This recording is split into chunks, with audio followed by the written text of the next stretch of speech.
Thơm quá. Con ăn chứ nha quả, con thèm quá. Rồi con xứng đi. Wow. Con em ơi giúp con.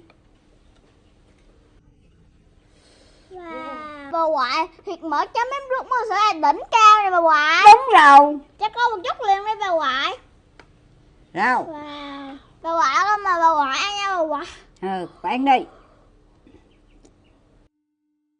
Wow.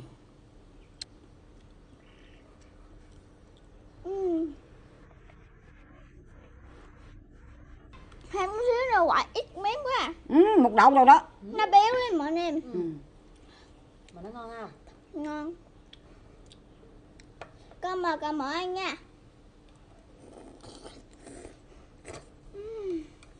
Đã.